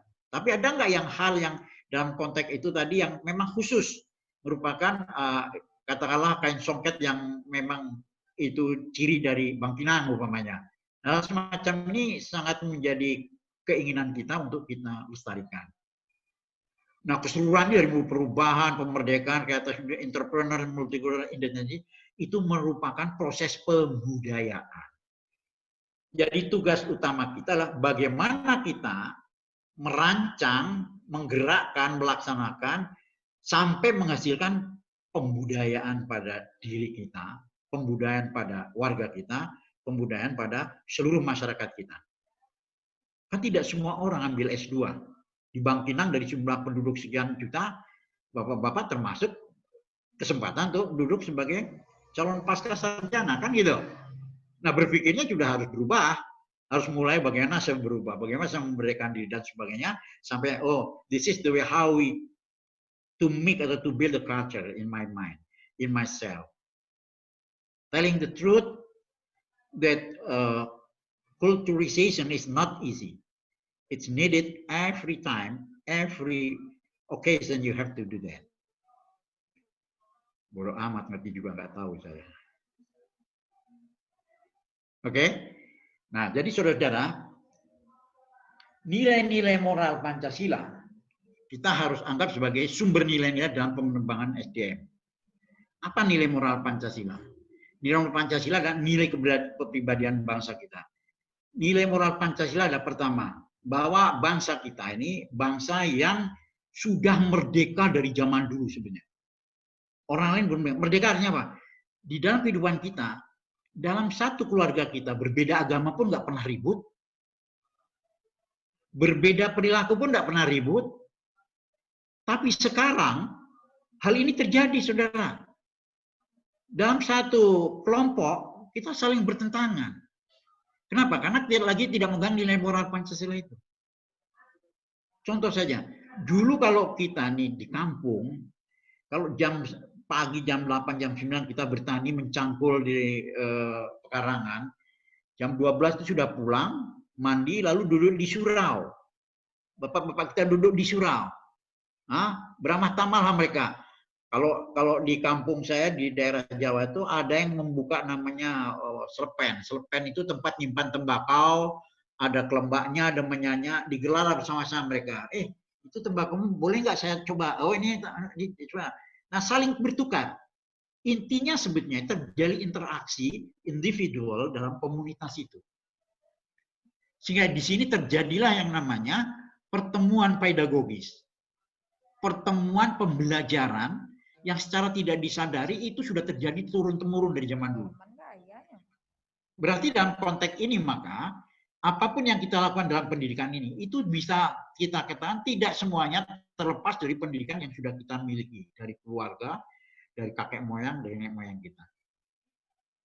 Nah dari sini maka muncul yang namanya educational encounter, tantangan pendidikan kita ini. Apa tantangannya? Apakah kita mau mengikuti semua sistem pendidikan barat atau kita akan mengikuti sistem pendidikan yang kita punya? Ini contoh. Kalau di Sumatera Barat nini mama itu sumber pembelajaran. Kalau di Jawa mungkin itu wayang itu sumber pembelajaran. Banyak nilai-nilai yang berkembang di dalam sistem itu yang sebenarnya sampai sekarang kurang digali. Kenapa? Karena pikiran kita, otak kita, kebiasaan kita sudah terpatri dengan penguasaan tadi kapitalistik, imperialistik, dan juga apa? Yang sifatnya individualistik. Sampai detik ini saya berani jamin bahwa tidak diantara kita itu berpikir kayak seperti yang Prof jelaskan semua. Kenapa? Karena budaya kita sudah terbangun demikian, saudara. Nah, inilah yang menyebabkan terjadi kekuasaan. Karena orang yang ingin bahwa saya ini harus dihargai, saya ini harus dihormati, saya harus diposisikan, kata-kata ini yang sebenarnya menyebabkan timbulnya power, kekuasaan. Maka orang yang pada saat dalam sistem priai jadi ASN, jadi birokrat, jadi pegawai negeri, setelah menjabat di jabatan tinggi, golongan yang 4, itu ada terpatri dalam diri kita, saya udah golongan tinggi, nggak bisa dong. Pakai mobil pun sebelum dibukakan pintu nggak mau masuk dia. Sini, ya, bawa atas saya, baru itu. Nah pola-pola ini udah nggak ada lagi zaman sekarang. Tapi karena kita memang dalam waktu itu yang dilakukan, perubahan tidak gampang. Sehingga diri kita masih dikuasai dengan pemikiran-pemikiran seperti itu. Nah, di lain sektor atau di lain sisi, kekuasaan pendidikan sekarang sebenarnya sudah berubah.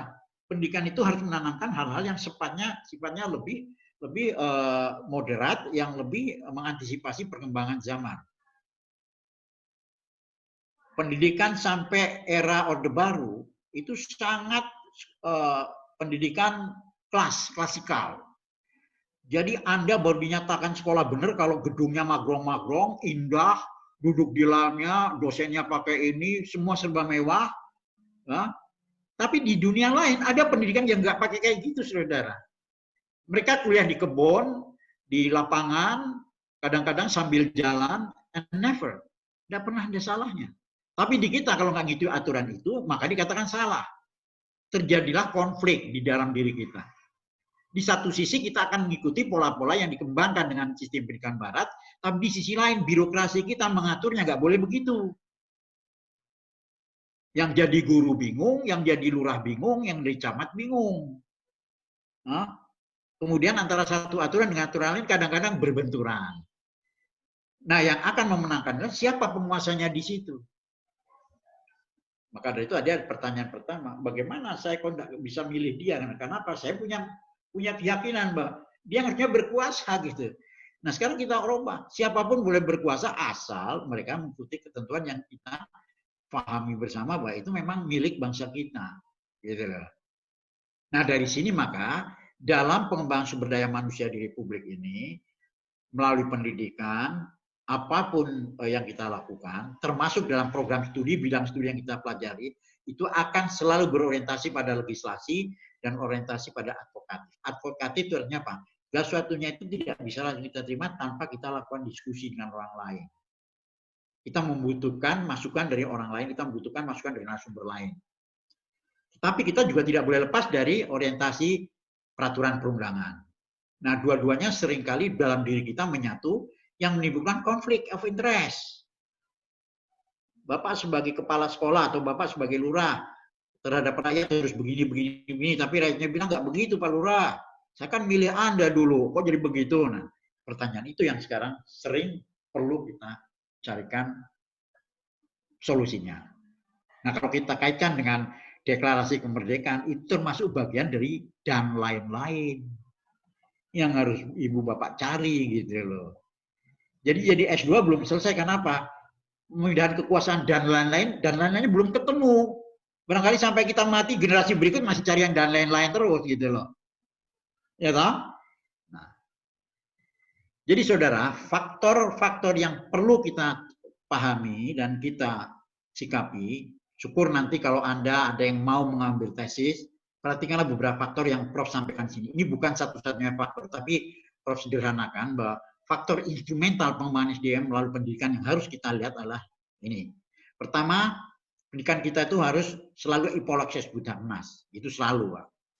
Walaupun di dalam pendidikan secara parsial, masing-masing bidang studi, masing-masing jurusan, masing-masing jenjang, itu harus memperhatikan kurikulumnya, harus memperhatikan bagaimana fasilitasnya, sampai akhirnya bagaimana tenaga kependidikannya.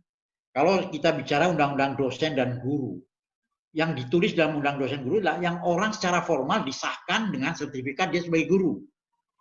Tapi dalam bahasa adat, guru itu siapa saja, saudara-saudara. Nggak usah pakai ijazah ini, Anda pun udah jadi guru. Betul nggak?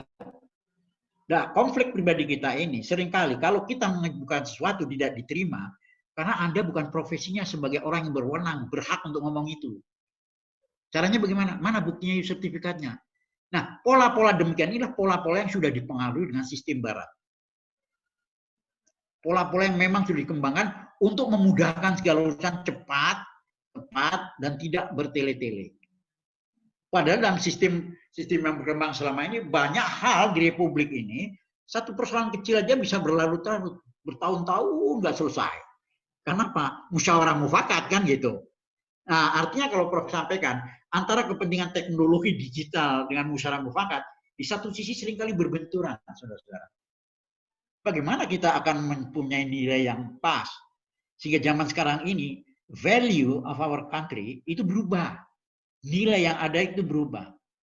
Yang saudara yakini, nilai itu keyakinan yang kita pahami. Nah, dari keyakinan itulah membentuk norma-norma. Norma itulah aturan-aturan, peraturan-peraturan, ketentuan-ketentuan, undang-undang yang semuanya itu merupakan landasan hukum dari value tadi, nilai-nilai tadi. Tapi untuk melaksanakan undang-undang, peraturan-peraturan yang sudah dibuat tadi, butuh etika. Etika itu adalah satu kata yang sangat baik, karena apa? Etika selalu mengedepankan kebenaran, kebersihan, kepatuhan. Tidak ada satupun etika yang menghendaki keburukan. Nah, kalau kita bicara kode etik, itu berarti bahwa apa yang kita lakukan itu dikembalikan kepada code of ethic. Cocok nggak dengan apa yang dituliskan dalam kebenaran itu? Nah, untuk mencapai bahwa etikanya tercapai dengan baik sesuai dengan apa yang diharapkan kebenaran itu, butuh namanya code of conduct. Butuh protap, butuh prosedur tetap, butuh tatanan, butuh semacam metode, butuh semacam keterampilan dan sebagainya. Ini yang melandasi kita bahwa ternyata untuk S2 kompetensinya, code of conduct-nya beda dengan S1, beda dengan SMA, beda dengan pendidikan di bawahnya. Begitu juga kalau nanti sudah ingin yang ambil doktor S3, code of conduct-nya berbeda. Nah, upaya pembedaan-pembedaan ini sebenarnya bagian daripada cara kita agar bisa mempelajari keilmuan itu secara lebih hati-hati dan benar, sesuai dengan metode yang objektif. Saudara-saudara, yang harus saya sampaikan sini, yang menjadi bagian penting dalam kuliah ini adalah komponen pembinaan manajerial SDM. Jadi yang mampu menggerakkan perubahan, inovasi, kemudian kreativitas, itu bukan alatnya saja, Pak. Tapi bagaimana kemampuan manajerial kita, kemampuan memimpin kita, leader kita. Nah, kalau kita bicara manajerial, itu bukan berarti kita jadi kepala, jadi presiden, tidak. Tapi in myself, itu ada kemampuan manajerial. Bagaimana mengatur waktu dari mulai bangun pagi sampai siang bekerja, itu manajerial. Nah, manakala kita tidak memperhatikan itu, maka kita sudah melanggar diri kita sendiri untuk tidak mampu memimpin diri sendiri. The way how we manage ourselves, that based on your leadership. Kemampuan kita mengelola diri kita tergantung pada kemampuan kepemimpinan Anda. Jadi mau tidak mau, apa yang saya sampaikan sini, dari keseluruhan kuliah ini, kalau Anda jadi magister manajemen, kuncinya di manajerial ini. Dunia bisa berubah karena manajerial ini. Nah, manajer itu kan bahasa pengelolaan. Nah, benda di lingkungan kita itu, kalau secara filsafat, itu benda-benda mati. Dari rumah, mobil, apa deposito, itu benda mati semua harus digerakkan. Yang menggerakkan siapa? Manusia. Yang mencairkan deposito yang punya deposito. Yang merubah rumah dari buruk jadi ya manusia yang punya rumah itu. Nah, jadi yang paling penting itu how you change yourself to be the entrepreneur that have the managerial skill. Apa? Ono serius tuh dengerinnya Pak Ono ya. Ya. Serius Pak Ono gitu loh. Jadi artinya kompetensi yang utama setelah saudara-saudara nanti lulus menganalisa untuk melihat how to manage ini, memanage ini yang harus penting. Kenapa?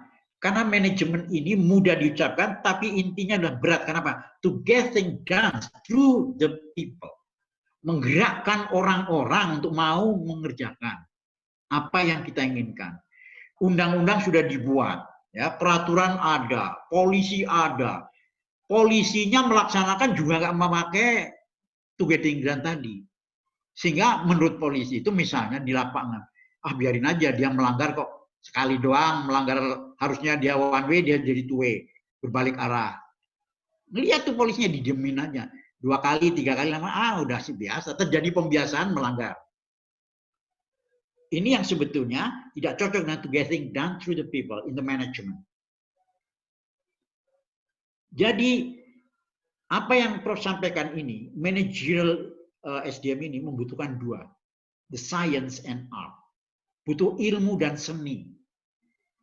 Kalau science itu adalah dasar-dasar yang secara akademik itu memang sudah diteliti. Merupakan fakta objektif dan data objektif yang dimana melalui penelitian bertahun-tahun. Tapi pola itu pun atau hasil itu kadang-kadang sudah tidak sesuai dengan generasi berikutnya. Nah, apabila penelitian itu dilaksanakan pada filosofi yang sangat kuat, itu akan berlanjut terus. Tapi kalau filosofi sesaat, seringkali kita juga hilang sebentar. Nah, semua ini, to getting done through the people tadi adalah untuk apa? Untuk improving industri, untuk meningkatkan industri, untuk pengembangan bisnis, pengembangan ekonomi, dan lain-lain, termasuk bagaimana kita mengorganisir apa yang kita punya. Keluarga, kumpulan, arisan, taklim, macam-macam. Intinya di manajemen ini. Nah, hasil manajemen apa? Itu adalah efektif dan efisien. Halo, Mas?